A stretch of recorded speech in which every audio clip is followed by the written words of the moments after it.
Call to order the November 7th, 2019 Planning Commission meeting. I'd like to start with approval of the, roll call on my right. Rituja Indapure. Barry Crandall. Eric Brooks. Josh Amato. Roshino Farrell. Next is approval of the agenda. Do I have a motion?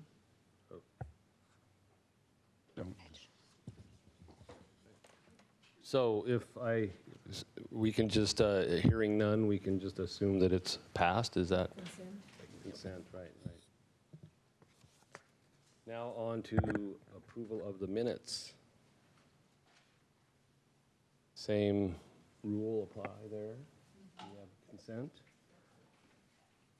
Have consent for the approval of the minutes. And we move on to public comment non-agenda. We don't have the timer here tonight, and Jackie has a timer up there, and I suppose she will wave her arm frantically when your time is up. Do we have any non-agenda public comment tonight? Seeing none, we close, right, non-agenda public comment and start our old business, which is the 2020 Comprehensive Plan and Sammamish Municipal Code Development Regulation docket requests. And I'll turn it over to staff for a short presentation. Good evening, Planning Commission. Tonight we are continuing the 2020 docketing process. As a refresher from last month's meeting, we are going to quickly review the requests received before going over the staff recommendation. After this, you will have a public hearing, deliberate, and decide which requests to recommend to City Council to be added as a part of 2020 docket. The first request comes from the city and relates to the parcel that is currently home to Central Washington University in Sammamish. The city proposes changing the future land use of the parcel from R1 to community business, CB. While this site-specific land use map amendment is not currently on the work plan, we do have a staff availability to take this proposal through legislative review in 2020. However, additional budget would likely be needed to support some consultant time for this project. This project also aligns with Comprehensive Plan Goal LU7, which talks about promoting community health and connectivity and active transportation routes. For these reasons, staff are recommending this request to be docketed. Are there any questions about this docket?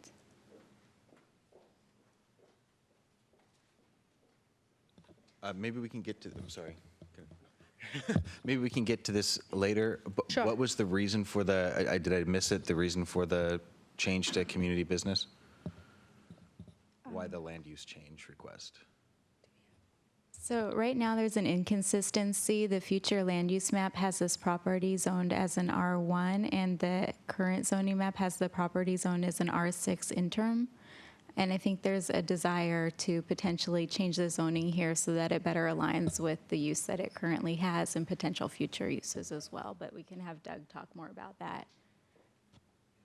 Yes, I'm calling Doug up to the stand. Okay, and the next question I'm going to have is on, you said a small budget hit for consultants. What scale of small? I think that's something that we'd explore during the legislative review and flesh out a little bit more, but just based on the site-specific land use map amendment that we just currently went through, probably looking at the SEPA and the proposal that gets submitted in more detail and helping staff with that process. Okay. Good evening, Planning Commission. Doug McIntyre here, Transportation Planning, Department of Public Works. To answer the question, it is, in addition to what Miriam had said, it's to align with a regional project that we're working on with Sound Transit right now for a North Sammamish Park and Ride. This is one of the candidate sites, and it's one of 3 remaining sites that Sound Transit is looking at for a North Sammamish Park and Ride. This is the only parcel that is city-owned of the 3. And so the city sees this as an opportunity to potentially make a better product at the end. Sound Transit's looking to build a surface lot, and one of the input we received from our city council was that they really did not want to see a surface lot built if this was the chosen site. So one of the options to address that and to position it for a potentially better outcome is to first look at the zoning. So the CB zoning would allow a greater range of uses. This parcel is also located on our main transit corridor with 3 bus routes that travel north-south through Sammamish. So the idea is that if there are potentially greater uses in the future on this site, that this could be help reduce traffic by way of having more services in the central part of the city.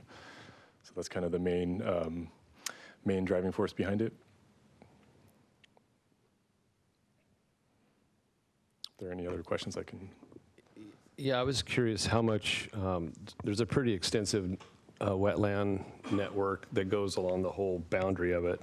And I was curious about how much looking into the impacts on that any kind of more dense development might have. Yeah, so that's a great point. So that site was developed over a decade ago. And at that time, they did delineate the wetland, identify and delineate the wetland. There's a current split rail fence that does identify the wetland boundary, and it's marked and appropriate according to the code.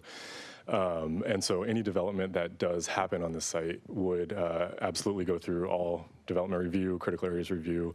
Additional work would be done to see if there is any wetland impacts that would be part of this project. So at the time that there is a development proposal, if this were to be chosen as a site and developed with a park and ride, that would be absolutely taken care of at that point.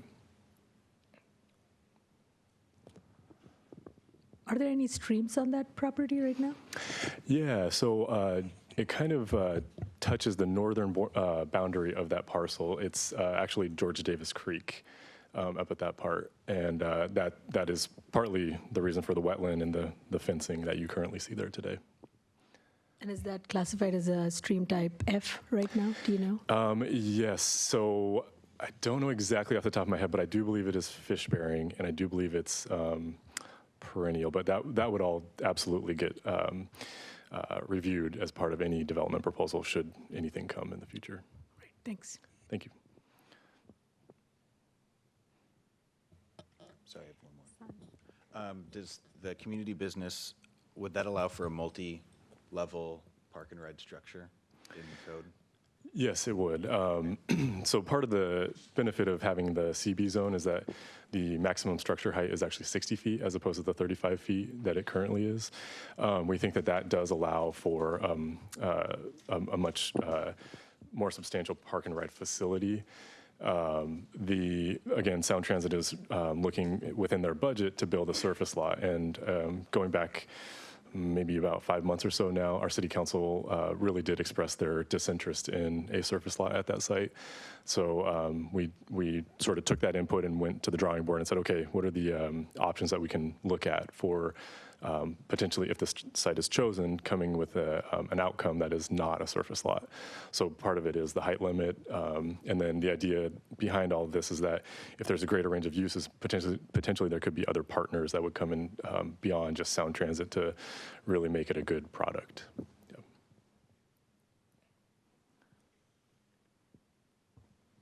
I think that's all the questions on that one. Thank you very much. So the second request is from 2 residents and proposes to amend Sammamish Municipal Code Development Regulation. You may remember that this request included many different text amendments, which we organized into the overarching themes you see on the screen. Miriam will now go over the staff recommendation for this docket request. So both the expansion of TDR sending sites and modification of the TDR program align with staff's 2020 work plan. However, expansion of TDR sites would require additional budget and staffing, while modification of the TDR program could be done within the existing budget and with our current staffing. Both of these amendments align with Comprehensive Plan Goal LU2 of preserving and enhancing natural features, quality, character, and function of the city's residential neighborhoods. And staff are recommending that item 1A be docketed contingent on 1B and docket request 3, which deals with geologic hazard, also being docketed because they all relate to one another. The addition of a minimum lot size, which was proposed through item 2A, was already discussed as part of the development regulation update that was done in 2019. And as part of that, it was decided that a similar outcome could be achieved by adjusting areas like setbacks. So for this reason, staff are not recommending item 2A. In regard to item 2B, the designation of unbuildable that's used in the assessor's office isn't intended to be used in the proposed way. And additionally, the city has a reliable way of identifying legal lot status as well as areas that are protected or restricted on a parcel. So for that reason, staff are not recommending that we docket item 2B. Some of the restrictions that are proposed in item 2C could conflict with the goals of the Growth Management Act. And additionally, the city's code and enforcement of that code are designed to minimize impacts of development on adjacent properties and also address issues around tree retention and erosion in landslide areas. And development issues that are related to septic tanks are enforced through the rules and regulations of King County. So for those various reasons, staff are not recommending item 2C for docketing. While item 2D is not currently on the work plan, it's something that would require additional budget and staffing to do. It relates closely to item 1A of this docket request, as well as docket request 3, and aligns with policy EC 2.6, which focuses on avoiding potential impacts to life and property by limiting land disturbance and development in certain areas. So for this reason, staff are recommending that this item be docketed contingent on the docketing of the other two items. And finally, in regards to 2E, staff are not recommending this because it's an administrative item, so it doesn't need to be docketed. We do recommend that it be considered just as a regular work plan item, however. Items 3A and 3B align with our work plan through the development of the Urban Forest Management, also known as the UFMP Implementation strategies, but additional budget would be needed to hire consultants with expertise to guide these efforts. So staff recommend items 3A and 3B be integrated into the UFMP Implementation strategy development.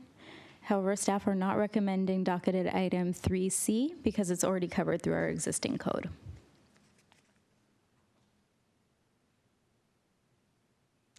Staff have concerns about how item 4A would be enforced, and the city does already require notice on title for parcel with critical areas. So for this reason, we're not recommending that item 4A be docketed.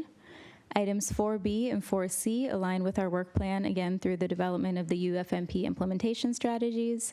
And while additional budget for consultant time as well as additional staffing would be needed to complete the work identified through 4C, we're recommending that both 4B and 4C be integrated into the UFMP implementation strategies. So I know that was a lot of information that I quickly ran through, so just wanted to highlight some of the items from request number 2 that don't need to be docketed because they'll be considered during the development of the UFMP implementation strategies, and that's what you see on screen. Sarah's also going to be providing a summary of all of our recommended docket items shortly, so you don't have to take careful notes. But before I hand things back to Sarah, I just wanted to check and see if there's any questions on docket request 2.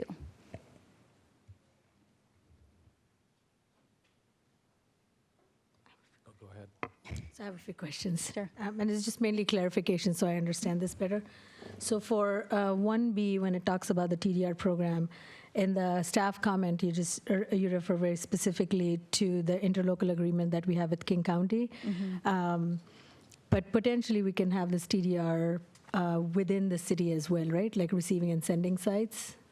So I think item 1B would relate to modifying that interlocal agreement with King County, whereas item 1A would be around modifying the sending sites for the TDR program. Does that make sense? Can I answer your question? So then is 21.80 SMC specifically for, it says modify the TDR program so it can be utilized right away. And because right now at this time, we have sending sites only to King County, is that why the specific mention is here, only for King County and the interlocal agreement with that? So I'm going to call up Kelly, who knows all about TDRs and can answer that question better. Good evening, Planning Commission. Kelly Hildy, Planning Manager with DCD. So the city has 3 TDR programs, and they're all codified under 21A 70, I think, 80. Oh, 80, I was close. So we have and part of that is an interlocal agreement with King County. And how that works and how that impacts our TDR program overall, including the in-city TDR programs, is that there is a clause in that interlocal that requires the first 20 TDRs from the interlocal agreement with King County to be used before any other TDR program can be utilized. And so right now, those TDRs have been purchased by STCA, and the handful of those are being proposed as part of their phase 1 development, but not all 20 of them. And so it really kind of puts a hold on our in-city program, because even though we can certify the TDRs here in the city, they can't be used in the town center. So there's no markability for them. They're not, there is just no market for our in-city TDRs. So does that make sense? Yeah, that makes sense. I just didn't want us to be tied and locked into just that one TDR program when we start implementing this. So. Yeah, we have 3 TDR programs. Right. It's just the interlocal with King County is a little bit of a challenge right now, and its impact on our current TDR, in-city TDR program, and the limitations because of that. Okay, thank you. Oh, Kelly, one question. Do you have any idea how much impact there is by this? It seems like this little thing kind of stopping this, maybe a flood of other TDR program activity? So right now, anyone who's within a legit, like a sending site within the city, can work through the city to have their development rights certified. And then what we do is we give them those certificates, and it's up to them and to move forward with the private transaction from the sale, purchase and sale, with the developer and town center. So all TDRs go to the town center. That's how all the programs work. Yeah, I mean, there's a lot of impacts to that program. There's, moratorium, not allowing development within town center to move forward. That impacts the TDR program. A developer who has those first 20 TDRs and may not be using all of them as part of their development application, that has an impact on the city's TDR program. So really what this proposal is asking is that the city works with King County to look at how we can adjust that interlocal agreement so we can get our TDR program up and running. And again, the city's role in our in-city program is just the certification. We don't get involved in the purchase and sale. So we certify them per the code and give them the certificates to the property owners, and then they can work with a developer within town center to utilize them. So. First of all, I want to again thank show appreciation for the graphics. It's so easy to read, especially when you're studying ahead of time. The other thing is, Saturday is National Chaos Day, and it's important, I think, when you have right up in front of us the Urban Forest Management Plan. And during the implementation of that, there'll be a lot of movements and things. Yeah. And for those that understand second law of thermodynamics, order is not the best thing because it brings things to a halt. So a little chaos is very important. And I read that as it gives the staff the opportunity to tweak some of these things that are appearing on this, and I think it was well explained. So implementation of the Urban Forest Management Plan, looking forward to it. Exactly, and that's why staff is not recommending that these the proposals that are related to the UFMP not be docketed, because for all of us who've been following the UFMP and its adoption on Monday, Yay. Know that one of the amendments council made was including reference to wildlife habitat corridors. So now we have objectives within the plan that address that directly. So these easily can transfer right under that work program, and we can work with our citizens and applicant to create actions that address these proposals directly. So it's actually, yes, chaotic at times, but the timing of this is actually very good. Just all lined up perfectly. I just had a question. What does unbuildable mean? I know it's a King County kind of holding word, maybe doesn't quite exactly mean what it says, but yeah, give me kind of like a layman's Sure. term. So I actually had a 30-minute conversation with them about this very topic. So it can mean a lot of different things. It could be because they're in a landslide area. It could also be the cost of redeveloping that parcel. Just means that most likely it won't be developable at this time. It could be related to lack of infrastructure. It could be a lot of different things. In talking with them, though, they were like, we have a disclaimer right on our website that says, this isn't for anybody's purposes but the own tax assessor purposes. Okay. And they didn't recommend that we use it in this way. Okay. Okay. All right. Thank you. Yeah. And how are these typically zoned? The unbuildables, Is that as, it could hit any zone. okay. Yeah, So it's- the parcel could be zoned R1 and still be unbuildable? Correct. Okay. Yeah, there's just a variety of different factors that they look at, and this again is used for tax purposes mainly, and it's just a designation that they give for their own purposes of how to assess that property. And I believe we have some of these on the Inglewood hillside, or, that area, right? So I we think- have lots. Yeah, and I mean they're sprinkled throughout the city as well. Yeah. Okay, great, thanks. Any other questions? I have one more, but I'll let, go ahead, Eric. No, go ahead. I think that I was just going to ask everyone if they had any questions or any concerns about removing these from the docket and putting them in the UFMP. I have no objection to that. But go ahead. Okay. So I know there 2C and 2D talk about infill, and again, I just wanted to understand what infill means, and then when we look in the future, how many of such developments are we looking at, or how many, does this also mean we have certain subdivisions right now which can have this infill? What percentage of the city do we see envisioning, being infilled, and what does that really mean? Sure. David, your turn. I know. So first, let me just back up one, because I had a comment on the one previously, but I didn't want to get up here unless I was called up. So with regard to unbuildable, it's actually interesting. Property owners can actually go down to King County Assessor and petition to have their property designated as unbuildable. And what that then means is they enjoy a very low tax bracket. Then they can go down and petition to have it switched out of unbuildable indirectly by applying for a building permit and getting a building permit with the city, and then their tax rate goes up. So really what it is, it's often used by property owners as a method of avoiding taxation when they're just holding a property. They have the tax bracket changed on the property.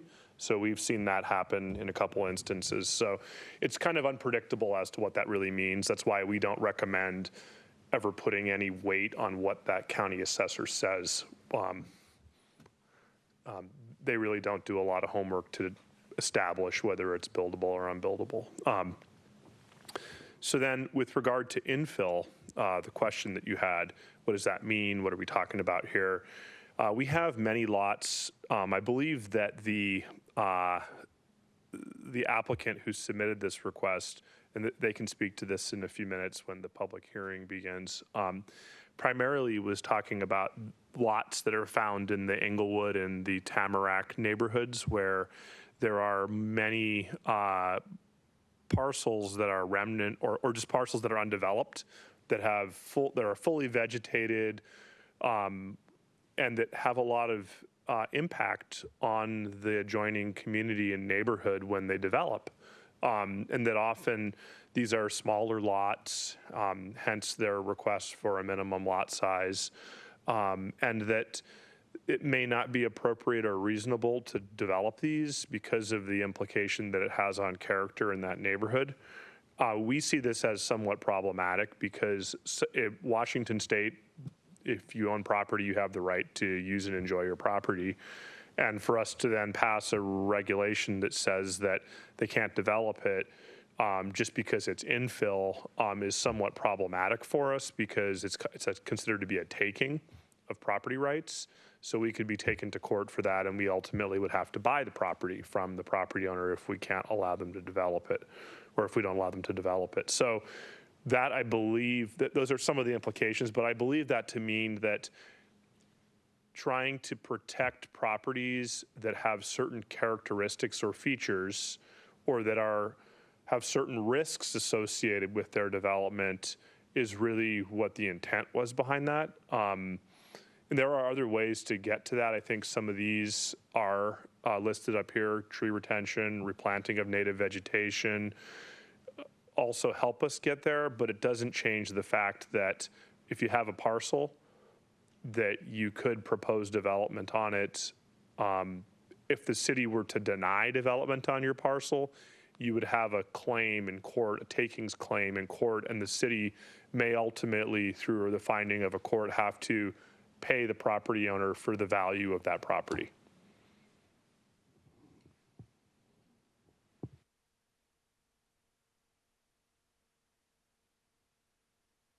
Okay, I'm going to hand things over to Sarah to talk through docket request 3. And finally, the third docket request is another citizen request. This docket request aims to combine several different hazard areas into one geologic hazard area, and then the review of the development regulation needs to be done to make sure that everything is okay.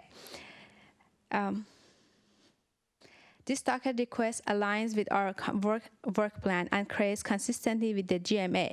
It also aligns with Comprehensive Plan Policy EC 2.5, which deals with the periodic assessment of regulation protecting erosion hazard areas, and Policy EC 5.19 focus on additional protection and increased stormwater controls for parcels in certain critical areas. This request would require additional budget to hire a consultant with technical expertise, as well as additional staff to help manage this project. Staff are recommending this request be docketed because the GMA includes geologic hazard in their definition of critical areas. So this will bring us into alignment as we start to prepare for the evaluation of the city's critical areas rules and periodic update to the comprehensive plan. Are there any questions regarding this docket? Okay. Here you see a summary of the docket requests that the staff are recommending to be docketed. This includes the site-specific map amendment that is about Central Washington University in Sammamish, modification of the TDR program, and the work around the geologic hazard area aligned with related items of modification of TDR standing sites and addressing vessel slope areas with critical areas, which will need to be done after docket request 3 has been completed. Are there any questions?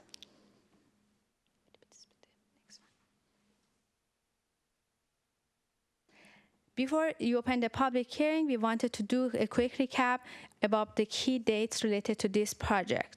After the public hearing, you will be asked to make a recommendation to City Council. Then on November 19th, the City Council will have a public hearing and a resolution to set the docket.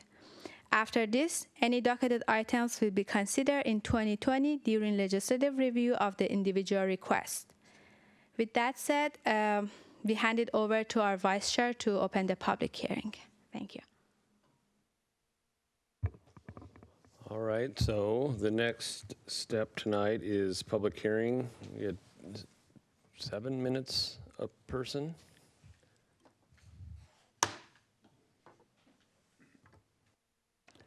We'll remind the public that we're using an hourglass now, and the sand flows at different levels, but you still have 7 minutes, I think, or less, depending upon the sand, yes.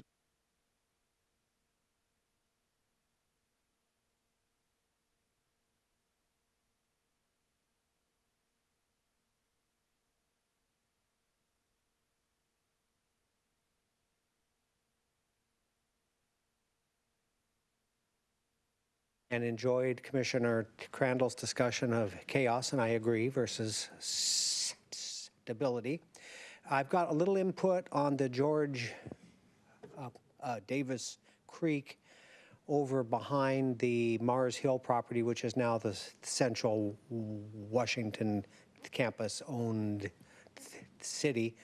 And in the spirit of what's right, not who's right, I think this is right, but we should confirm.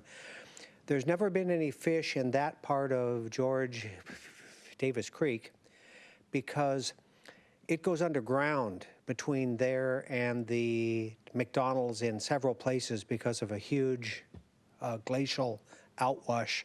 The parts or the reach of George Davis Creek that has fish is west of the 216th roundabout as it goes down the hill. That's got water that flows a lot of the year, especially when you reach the crest. But it's my understanding there's never been fish east of the 216th roundabout, and there's many stretches of that George Davis Creek where it's completely underground. So that's just information on that.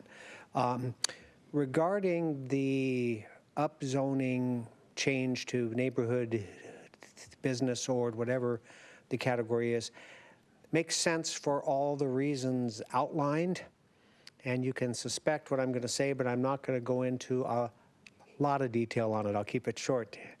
Is that I think from a general optimizing of land use in the city, based on a lot of change that's happened in Sammamish and on getting information on the economic and the demographic makeup of our city, what's the right housing mix for the future, what's the right level of economic services and transportation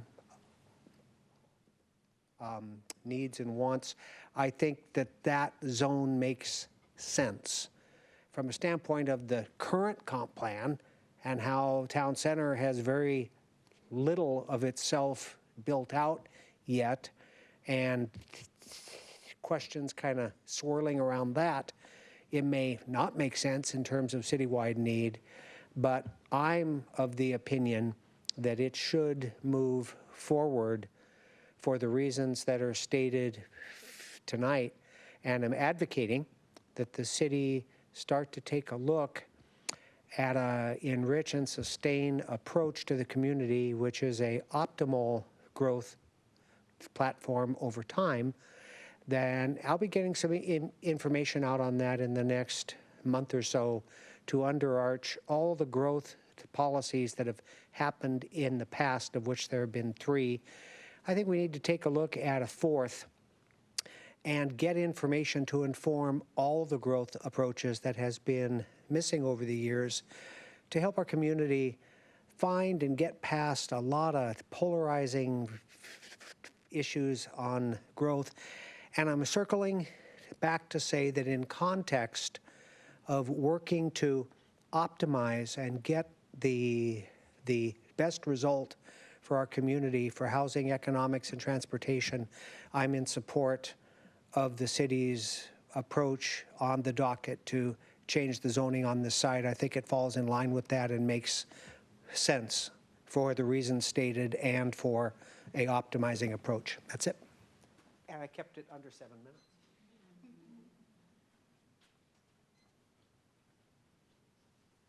Next, Mary.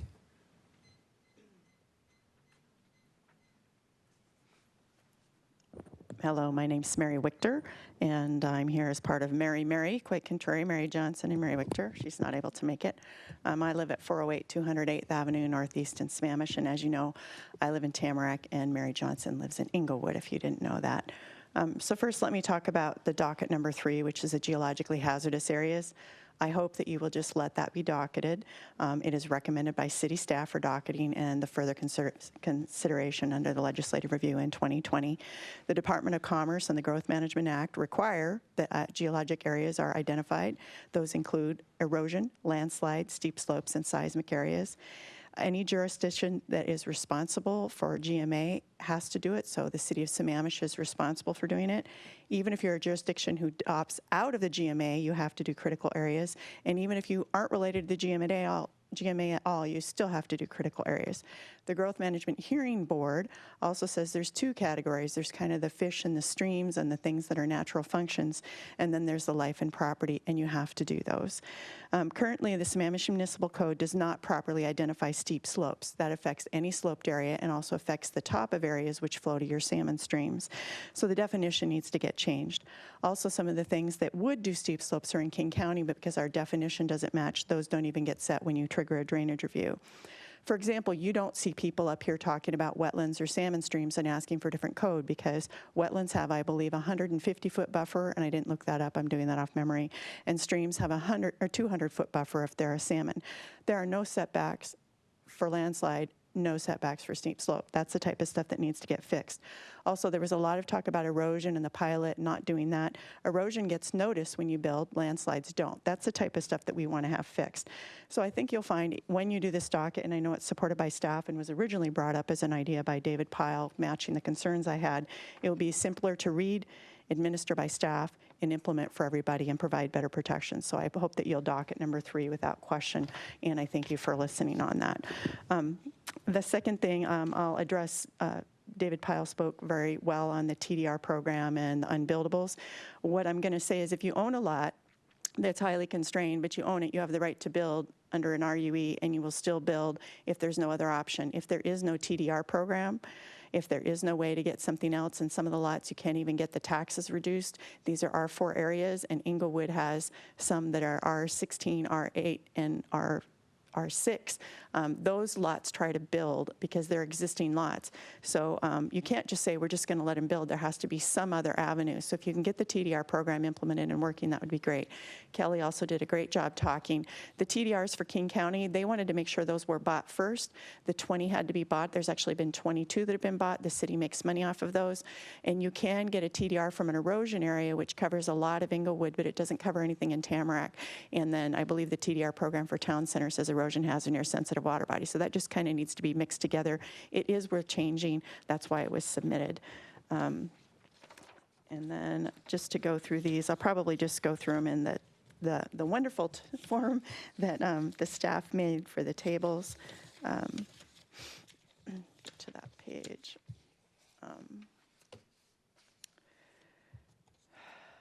So I also just wanted to, you had a great question, Ratuja, on infill development. I want you to know that shoreline is not a critical area, but a lot of the code is the same. And under Title 25, the Shoreline Management Act is required by Washington State.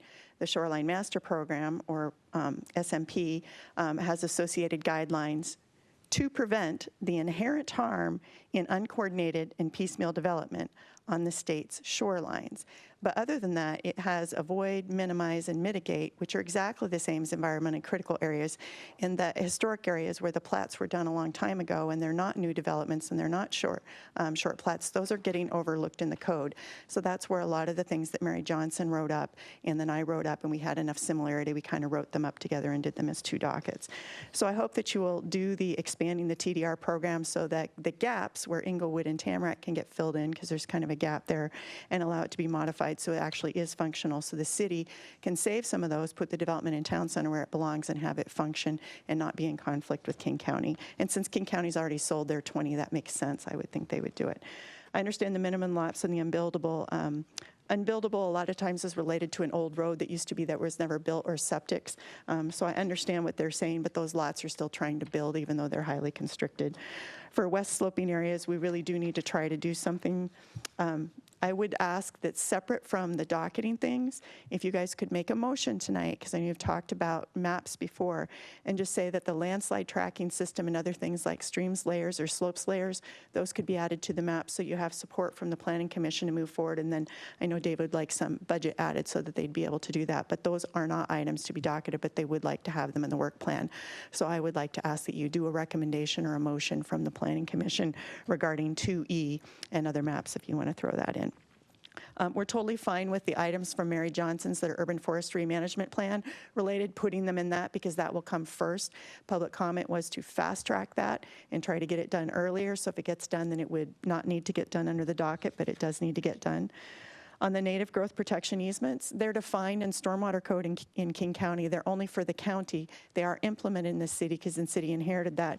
But I think there is some things that need to get done there, and I know they're not recommending it, but it's another one of those things where the code isn't quite lined up, and it really should be considered. On 4A, critical area requirements, they're saying that the sensitive area notice on title should be.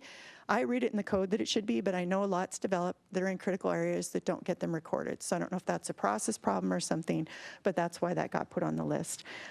Tree retention is really important, the vegetation planting, and pretty much when I had spoke at the joint city council and planning commission meeting, I said what's really important is getting the urban forestry management plan adopted and getting the implementation strategy going forward and get that done as soon as possible. Kind of the docket number 2 kind of has some holes that if it didn't happen in the urban forestry management plan, you'd be able to do that later. If you take those holes away, or if you take those buckets away, if it doesn't happen in urban forestry because it really stays focused on trees and not on understory, looking to see what vegetation is there, how to protect it while you're building, what needs to be there after you build, and what needs to be there a year after you build. That should happen everywhere in the city, just not for steep slopes. So we'd like to have the dockets accepted as fully as possible, and if they end up duplicating at the time they come up, they wouldn't have to be done because they would already be done by the urban forestry management plan. Thank you, and that was Mary and Mary in just 7 minutes. Thank you, Mary.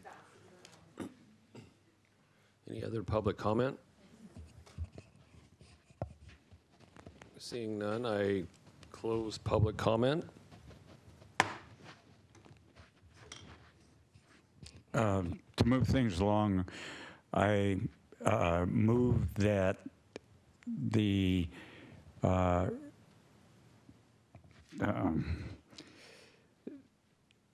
docket request as submitted by staff be approved by the Planning Commission tonight. Second. All those in favor? Is this item number 1? Oh, sorry.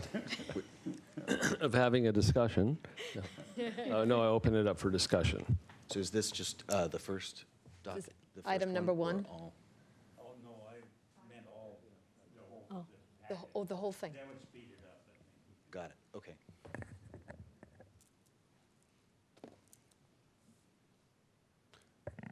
Rutuja?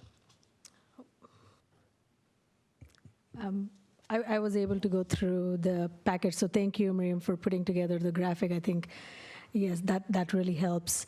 You know, I think I'm really glad the Planning Commission has worked on the urban forest plan. I think a lot of recommendations that are requested to be docketed, we're already taking care of that on the urban forest plan. But I want to really appreciate the TDR program and the items that we want to get docketed for that, because I think that's going to be a really important program as we go ahead, especially when it comes to protecting the critical areas and identifying the hazardous areas in our city. So I really appreciate that. And then the first request, you know, I am concerned about the environmental impact of changing the zoning to that and what it would do to the George Davis Creek and the wetlands around there. But, you know, I think that's a decision that can be made by, you know, I don't have any problem docketing that particular request. But I would want to see that, you know, we need to make sure that the environment and the critical areas there are protected. So that would be my only concern there. But I fully support docketing these items in front of the city council for their review. I might be able to help a little bit on the last comment. At Monday's, I want to get all these things straight. At Monday's night meeting, it was when the approval of the coding change for the property across the street. I can't remember the code number. It ends in a 2, I think. But they pointed out that that was the headwaters of George Davis Creek. So that's where I think a lot of the emphasis on George Davis Creek should start across the street. Okay.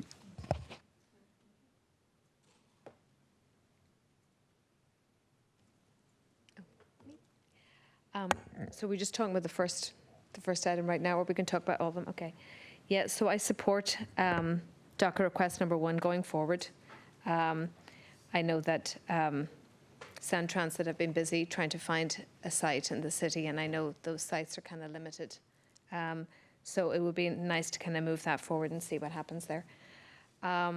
With docket request number 2 and how it's been broken down into all the different sections, all of it looks, again, Mary, I mean, thank you so much for doing all this work.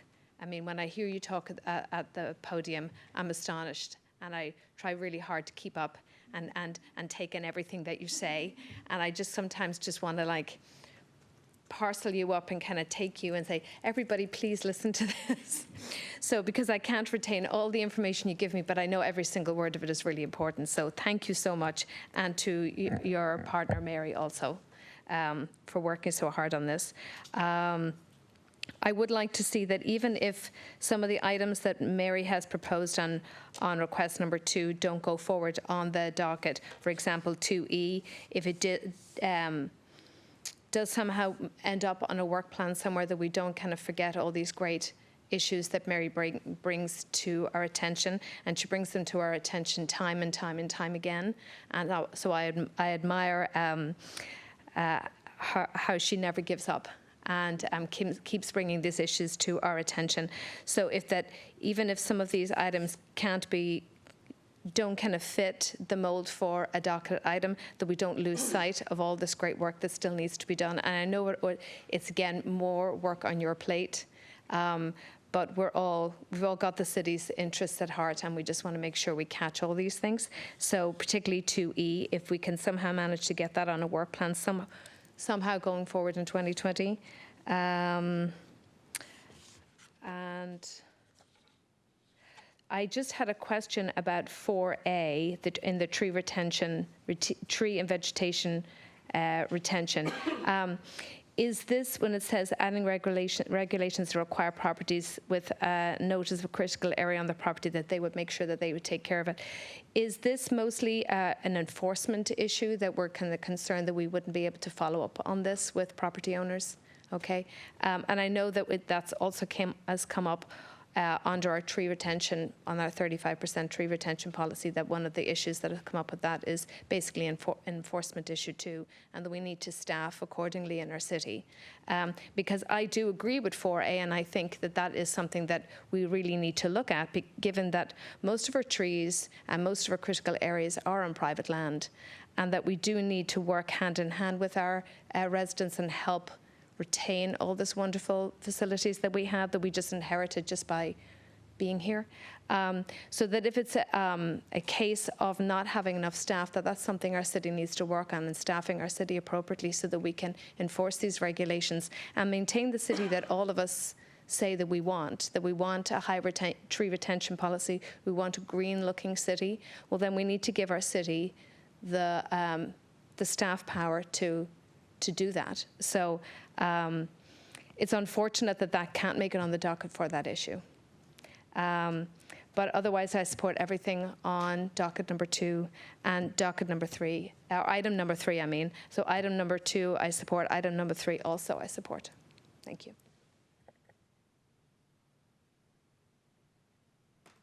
Item number 1, I am in support of. Number 2, I have some questions on regarding the items you've mentioned should go to the UFMP work plan. And do we need to take any action to ensure that those get listed, or is that something you've added to that long spreadsheet you've worked up? So I didn't mean to make you come up here.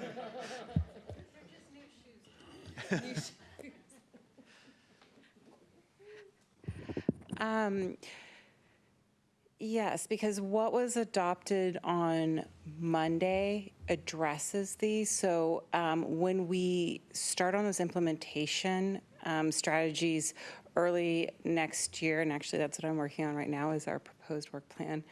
UFMP implementation strategies is a high priority. That the goal regarding enhance our urban canopy, including wildlife corridors, that we will have specific implementation strategies outlined, and we have to do that type of planning before we can actually take action. So we would do it as either a part of the docket or we would do it as part of the implementation strategies, and it just makes sense to be in that implementation strategies bucket because there's a goal there that we have to address. So. But just it's not being lost, it's being noted to be addressed. Yeah, it's actually going to be addressed. Perfect. Yep. Okay. And I do want to make a correction. The understory is also going to be addressed because that was amended by City Council also in the adopted UFMP. And Kelly's very organized and has a whole file where we've emailed all of these already, so they're sitting and waiting. Perfect. Okay. Great, on 2E, the map item, that's my recollection from talking about this before or something similar is that you don't need action from us to actually have that happen. It's essentially staff time and budget. Is that right? Yes. And can we as a commission bring it up later in a separate meeting? Someone make a motion to recommend that we, or is this stuck, or is those map changes stuck to these docket items? This is the landslide. Yeah, so this is something that could be done administratively, so through our work program. So it doesn't need to be docketed because you're not changing a regulation. You're not updating a regulation. Okay. We don't regulate how we do this type of mapping. So it's not a development regulation. Does that make sense? It does. Yeah. So it wouldn't make sense as a docket. You could definitely recommend it as a work item for staff, but then that also goes in with the other work items that council will take into consideration at their retreat in January. Okay. For sure. Perfect. I just wanted to make, because I don't have my head wrapped around exactly what this means for staff, and I'm not ready to recommend, because I don't know enough. So I wanted to make sure that we weren't timelined into it here. Yeah, and that's exactly. good to know. And my question on item 3, are the modifications going to be proposed in step 2 of this? Because I didn't find it in the packet of what the modifications actually would be. You want to address that? So David can correct me if I get this wrong, but my understanding is it would start by looking at all of our different critical area categories and combining them into one geohazard layer, and that would start as kind of a mapping exercise, and then from there, once we have that really clearly defined what it is, what it contains, what it looks like, then we would jump into the development regulations and see what needs to be modified, be it the definitions or the code itself, Okay, so that it aligns. In this step, we're not recommending modification. We're recommending essentially looking into what modifications would be. That's my understanding, but I'm going to kick it over to David. Yeah, that's correct. So the other part about this is actually a really valuable exercise. It's one that since I came on board here over 4 years ago, have really wanted to undertake. So I'm really appreciative of Mary for bringing this up. It's one that we've talked a lot about. I've really appreciated her presentations where she's stacked the cards and shown how those can lead to catastrophic failure, various things. This is also of interest to us for our emergency planning in the city, and we had actually a webinar on that today as to how that relates to some of our updates that we'll be doing in our comprehensive plan in 2023. So this work really paves the way for even a bigger effort to take place later. These maps are really important. You know, we currently have erosion hazardous sensitive water bodies, the drains to erosion hazardous sensitive water bodies, the no disturbance area, the critical drainage area, the steep slope hazard areas, the geologic, it just goes on, and all of these overlap each other, but we don't really know how they relate to each other. And this exercise would first do an inventory of all those areas, where they're located. It would look to the sources of where those maps come from, why the code says what it says, and we would look to consolidate and collapse these down into one map that then has layers in it that you can turn on and turn off. And then we also would then evaluate our codes to look at how they relate to each other, and perhaps we could do away with some of the chapters or subsections of code in favor of one consolidated chapter that actually is much easier to navigate and to understand for not only staff, but for citizens and potential building applicants.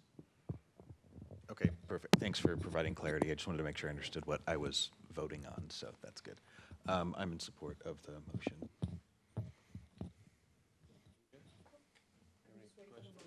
Oh, Do you have any questions? just one comment that not only does Mary not give up, she also is very complimentary of the Planning Commission. So I thank you, and to staff. And I'm thanking her for that, because you bring a nice persona to these meetings. Thank you. Call for the question. Oh, there's. So I'd like to parrot the comments for, enthusiasm for Mary's work and staff's presentation. I think that docket 1 makes sense. However, I am a little concerned about massive amounts of paved area next to a wetland. We know that that's not necessarily a good thing, so I think we have to be very careful about that as that moves forward, which Doug said would assured us that would happen. Number 2, I think I think for the most part I agree with staff's recommendation. I also agree with kind of keeping these things in a bucket. I can't. I don't have the resources to understand all the gears and the levers that are behind these decisions. I can only trust that you're making decisions based on knowledge of those things. It sounds like there's an overarching kind of need for enforcement, which comes in money. We need to have, it's all the great laws in the world or what regulations, if we don't enforce them, it's not going to make a difference. So we need enforcement.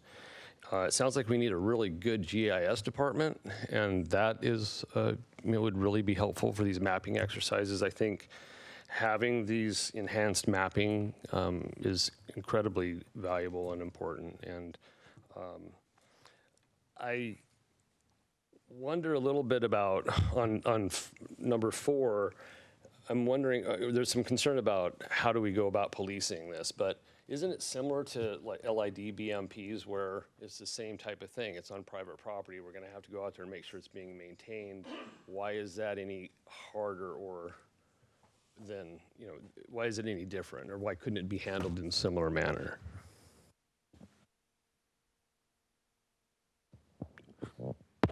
There's a few answers to that from staff perspective, and this just comes from the end of dealing with customers, implementing things, enforcement. You can't force somebody to be a steward of their land. That is a known method of failure. You can't. What you can do is you can have moments of intervention where you're dealing with a permit applicant, talking about the best things for them to do with their property. You can require that certain attributes be set aside and protected. But when it comes down to day-to-day maintenance, I think, this is just hearsay, but I think I heard the other day that we have over 27,000 developed properties in the city. So how would you ever enforce that? How many of those have critical areas on them, have notices on title on them, and then a day-to-day maintenance interpretation of what that means to the property owner? Everyone's a little different. it's something that is just really problematic for us. And what that means is that if somebody has a property that has a certain condition today, and they go and they develop another portion of their property and a notice on title is put in place, that they're now subjected to a certain level of maintenance on that property in the area they didn't even develop in. And the question then is, well, is that overreach? Is that too much regulation? And if that's the direction that you wanted us to go, we could try that. But the problem is that we probably would need 15 to 20 code enforcement officers working full time just to enforce that. What if there was some program set up, but there was some funding that was to help people kind of beat back non-native vegetation that might be coming from their neighbor's property that, you know, because the blackberry thing and the ivy thing, I mean, those can really take over pretty quickly in a few years. And, you know, ivy can take down a whole forest, you know, if given enough time. So if there was some way to, if I have all these blackberries that are coming over, that I, you know, if I could get some help getting rid of them for the benefit of the community, maybe. I think it'd be great if we had a program like Earth Corps or something that was here that would assist property owners. That we could have a what do they call it when you go into a you're a farmer and you need some assistance with your crop or your livestock or something. They have a what's it called? Something like that, where you would have access to a master gardener type person or somebody who knows about how to eradicate invasive species, and then there'd be grants that would be given out to small properties, or there'd be labor resources available through Earth Corps, where there are high school kids who work for Earth Corps in the summer. But those are all programs. Those are not regulations. And I go back to, again, that, you know, in theories around protection of natural resources, you can't require somebody to be a steward of a resource. That just doesn't work. You have to actually instill in them a sense of stewardship so that they then want to take action on their own. And that allows for sustained action. You might require somebody to do something as a matter of a regulation, but the minute you're not there anymore, or the minute no one's watching, or a year later when they're tired of doing it, they're going to stop doing it because they don't see that as valuable, because it's just not something that's instilled in their value system. Well, I think it kind of brings up Larry's perennial, education comment that we need to educate the public about the need for kind of being a good steward for their property. And I like how staff pulled out the UFMP possibilities and gave reasons why those would be maybe not considered. And maybe if that same thought could be extended to these other things that we're not considering, and maybe consider other avenues that could be explored that kind of still maybe try to achieve the same goals that are being hoped for by these proposals.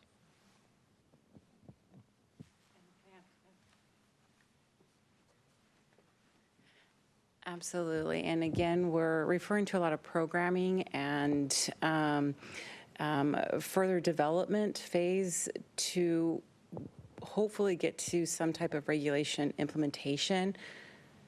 Some of these proposals need to move into that bucket, into the research, into the development, into what those actions look like. And the action may not end up being a development, regulation, amendment, or code change. And that's why we're here today, to look at the docket. It has to relate to a regulation amendment. So I just want to be careful of when we're talking about incentive programs, that usually is not regulated. That's something that we do as like in community engagement or our programming outside of the regulations. Does that make sense? So on top of it, not to say that UFMP is the best plan we've ever done, but incentive programs were added as an amendment by City Council to the UFMP. So and along with additional community education and support. So some of that can be captured under that. Again, go UFMP.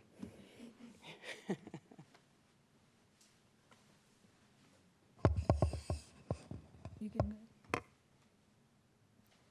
Okay, I call for the question.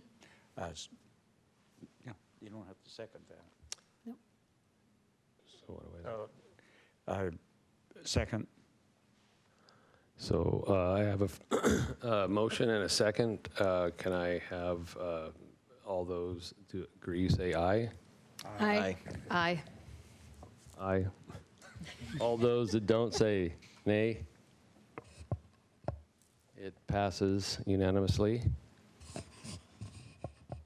So I want to go, taking the chair's passing of the baton about educating, which I wasn't sure I was in charge of that. So on blackberries, master gardeners will tell you this, the only sure way to take care of that blackberries is to remove and dispose of the root ball. Mm-hmm. With that master gardening note, I call this meeting. Oh, Before we call a close to the meeting tonight, I'm so sorry. I did want to just a couple minutes of your time to remind the Planning Commission to please RSVP to the Volunteer Appreciation Dinner on November 21st.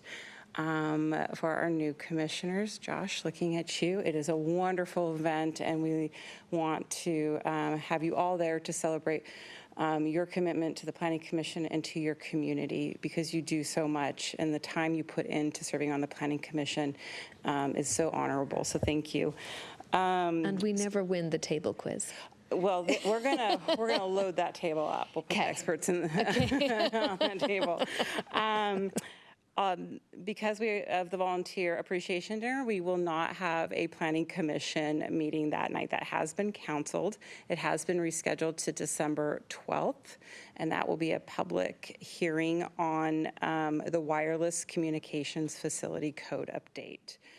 With that said, we still do have our regular meeting on the 5th, so we'll go back a bit here, and that will be our accomplishments for 2019, because you guys have accomplished a lot, along with City Council regarding some of these policies and programs and projects we've worked on, and then what we get to look forward to in 2020. So that will be on December 5th, so looking forward to that.